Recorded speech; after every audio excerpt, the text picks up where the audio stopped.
everyone, and welcome to the All Things ITSM Global Podcast. I'm Kirstie Magowan. I'm here with Carlos Casanova. Hey, Kirstie. Hey, Carlos. And today we are talking to Elizabeth Lawler from Conjur. Hi, Elizabeth. Hi. Hi, Carlos. Hey, Elizabeth. Great to have you on board. Thank you for having me. Hey, Elizabeth. So I know we've tried setting up this a few times already, but so I'm glad that we finally did connect. And just looking through the stuff that you've done and Conjur's done, having gone back a little bit into the security space myself, I mean, it just seems like you guys have some great ideas on what's going on.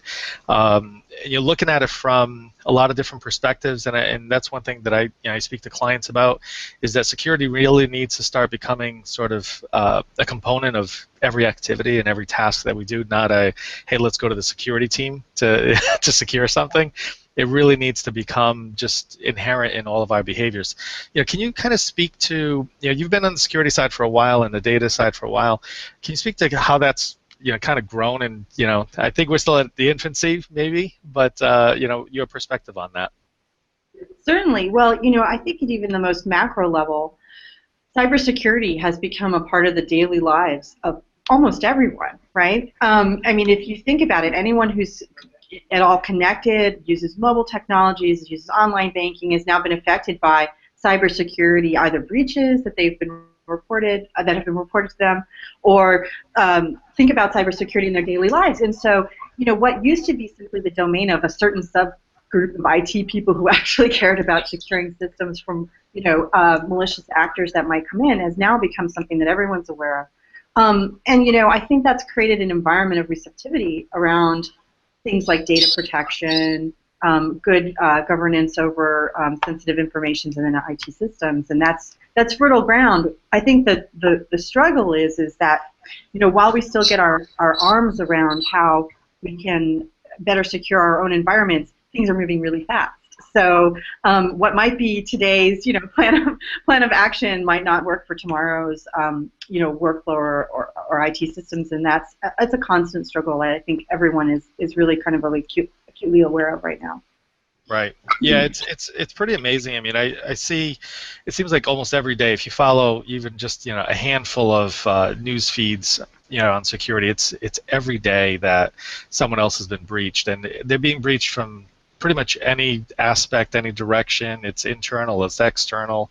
The VTech one a few weeks ago, or was that a month or so ago? I saw a lot of stuff on that regarding, are they just preparing for the kids, 5 years from now to use that information? I think Time Warner just announced today that they had another one. So how do you address that? How do you say, hey, we have to secure everything? Yeah, and I don't know how realistic it is, right? And and I think it's actually that sort of monolithic mentality around even organizations that are trying to do something, anything, that tends to get people into a paralysis mode, which is that it's such a big problem. How are we even going to begin? And I think that's where there's been some novel thinking about pushing some of those, pushing some of the thinking around security frameworks, etc., down further into lines of business, down further into software development groups, down further into IT groups, so that they can come up with novel solutions and then filter those back up into the larger organization rather than a top-down initiative, which is, my background was the government. We had lots of top-down initiatives. Yeah, I do my share as well. There's a lot of top-down, but that never really reaches down and just keeps going in circles, but that's a different discussion for a different podcast. Exactly.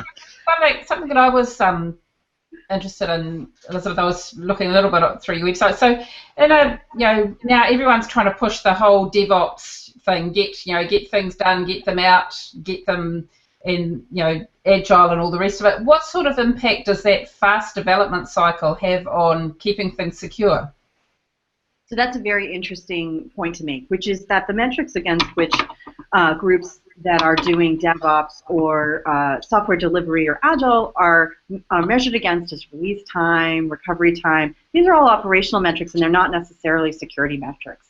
And so, there's movement out there, either, with the rugged DevOps movement, with DevOps.com and others, to surface the importance of having metrics around security as well, because as you move faster, many of these decisions become more real time and more integrated further up in the software development or deployment lifecycle. So it's no longer just the purview of the security team and the IT team to securely deploy an application. Everyone needs to think about it up front as a design feature and as a working habit and principle and all of those. So so if you think about it, you could break it down by, there's organizational transformation going on in security, right, which is awareness and increased, attention to the importance of cybersecurity as a posture for the business. Then there's methodological changes, which are how are we incorporating security into our workflows, and while our workflows are changing. And then there's technical solutions that need to be brought on to address that. And it actually is a very new area of focus, which is to try and marry up a lot of these organizational changes and technology changes with technology, and methodological changes with technology. Yep. Yeah, it's amazing. I mean, I know years back when I was with a large financial services group, we looked at application level security development frameworks and stuff, and it seemed so rudimentary, but it almost seems like for most organizations they haven't even considered that. And looking back, we didn't think too much of it, but it was, I guess, revolutionary in a way. It's kind of scary to think of how simple some of these things are, because again, you can only do so much, and I think it's I think the layers concept is still there. It's can you slow them down to then detect them, but they're getting in no matter what. So that is an interesting model to basically what it sounds like you're saying is it really needs to get into all the workflows that are happening just day in and day out. Mm-hmm. Yeah, I mean, even if you think about simple things like code scanning for known vulnerabilities, that still happens in a rather waterfall way, right? It usually happens typically at the end of a development life cycle, and then it slows down. You have to pitch it back over the wall, ask the developer to please change the code. Same thing's true with looking at software supply chain. Whether the components you're using to build your application are up to date, patched, etc., or the library is good. It's getting through that organizational mentality of it's your job, not my job, is like the first step, and then you start to inject. You can then start to inject some of these other tools or techniques into the application lifecycle. Yeah, because I mean the weaknesses will be exposed. It's it's the old story about the weakest chain, the weakest link in the chain. And if you go back to some of the the breaches, the Target one, or and a variety of these others, it was through a supply chain. It was through, I've heard of stories where as soon as there's an announcement that might be an acquisition, if you can breach the small guy that's going to be acquired, which probably doesn't have all that in place, and then you just hang out for 2 months while the acquisition goes through, then you're an authenticated user inside, and you can do what you want. So, so that's why I really liked some of the stuff that I was looking through it from your product base. That you basically, and please correct me if I'm wrong here. I don't want to put words in your mouth, but it almost looks like you're presuming they're going to be inside, so we need to protect it from inside.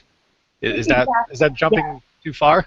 No, it's not. It's not a bridge too far. I mean, I think whether it's malicious actors or just misadventures, people are going to make errors. There are going to be errors inherent in the system, and trying to minimize the impact or damage of any one breach event or compromise event is really, I think, the goal, rather than trying to, quote, prevent them from happening ever, which is not a realistic expectation, I think.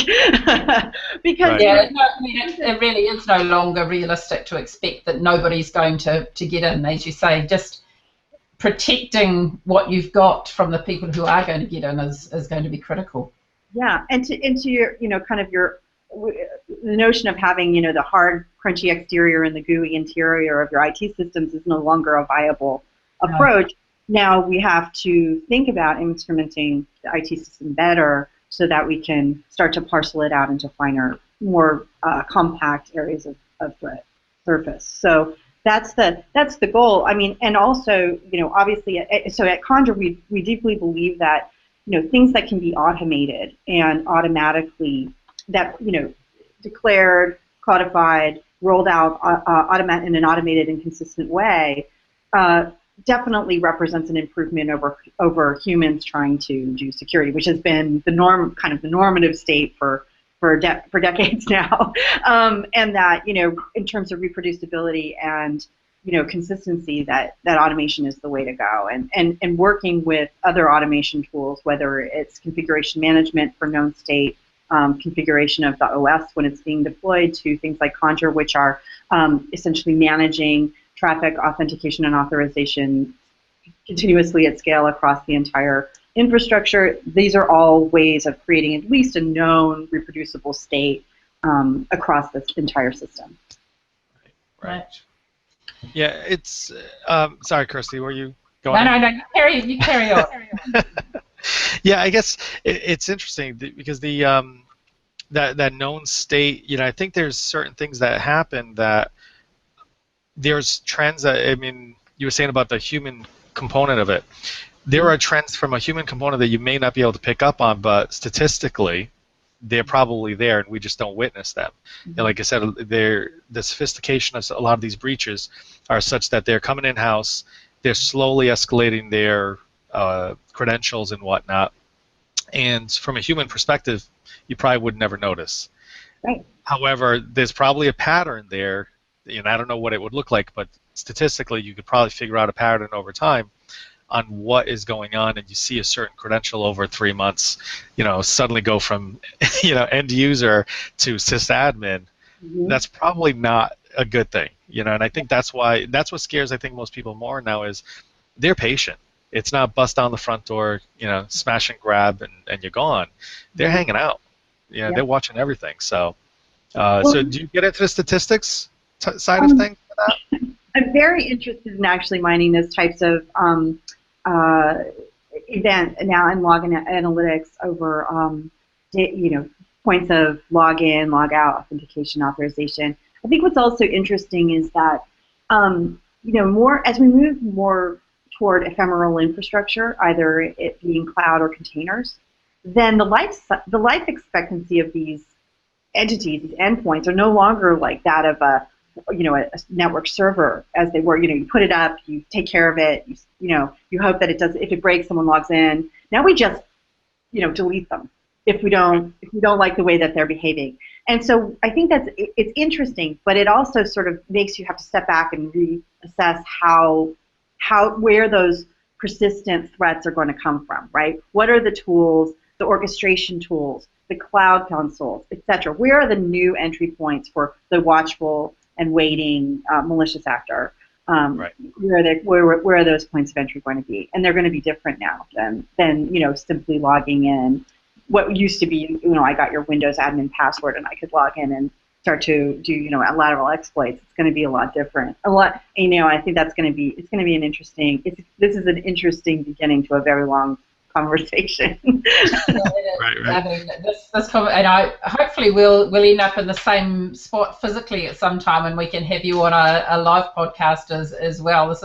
I'm really enjoying this. But before we go, I really wanted to ask you just one more question on a different topic, which is the whole women in IT situation. I mean, you've obviously broken through that glass ceiling. So how did you do it? This is the easy one, Elizabeth. Yeah. Yeah, Elizabeth. So really good at what you do, I guess. Yeah, I mean, this is something certainly that I'm very passionate about, as you can tell, working in IT and cyber security. I think that from my background has been traditionally in more male-dominated industries, so I certainly didn't notice that I was the only woman in the room sometimes. But at the same time, people are looking for folks who are passionate and educated and can share their knowledge with others. And so, especially from this brave new world of DevOps, cloud, cyber security, I found it hasn't been a hindrance at all. Plus, there's a wonderful network of women in the Boston area, in and around the Boston area, who are CEOs of various types of firms, including cybersecurity firms, and that's been a tremendous network and resource to call upon as I was starting out on this journey. Yeah, that's great. I mean, I'm actually like you. I mean, I started in IT in finance, and I usually didn't notice that I was the only woman in the room there either. And it's, but I know that, I mean, globally it still is an issue. There is still a real imbalance between of women at the top end of the IT industry, and especially probably worse in some places than others. So it's great to talk to someone who's really getting there or got there.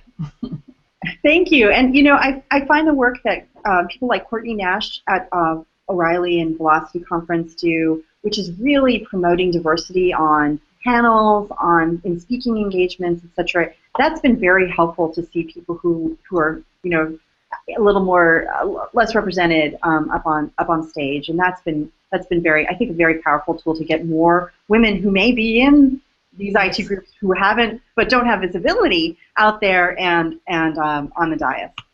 Yeah, I think the visibility is the big thing, Elizabeth. Absolutely, it's being afforded the opportunity to do that and getting there, because I think we talk about in the operations and service management space, it's really about the business outcomes. So you kind of hope that concept carries forward to the HR side of it, and say, I don't really care if you're short, tall, male, female, whatever.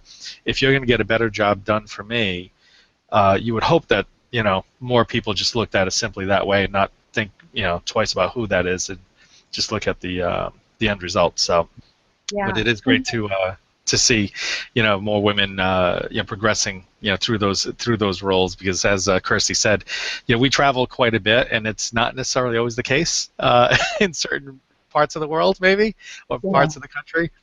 And you kind of still see some of that underlying. It's not maybe as blatant anymore, but I think you still see, unfortunately, some of that underlying roadblock, maybe. So. Well, what we're trying to do concretely at my company, which I think could be helpful to maybe some of your audience members, and it's particularly true when you're writing out job descriptions for IT positions, that we subconsciously write maybe in language that could be considered off-putting to certain genders or people of various backgrounds. And so we actually are working with another company to review all of our job postings before we actually put them out. And that helps us to eliminate language that might otherwise put off a female or a minority candidate from our applicant pool, and actually we see increasing diversity in the folks who are coming in now. Oh, that's really cool. Yeah, so it's helpful if you can kind of work with. There are some companies out there now that are focused on improving diversity in the IT workforce. And if you work with those companies, you can get a reread on your posting. Cool. Well, Elizabeth, it's been absolutely fantastic talking to you today, and I'm sure we're going to do this again, either virtually or hopefully somewhere in person. It'd be lovely to sit down with you on one of our live podcasts at an event somewhere. I've thoroughly enjoyed it, and I've learned a lot from you today. Thank you very much for your time. I really appreciate you having me. Thank you, Elizabeth. Thanks a lot.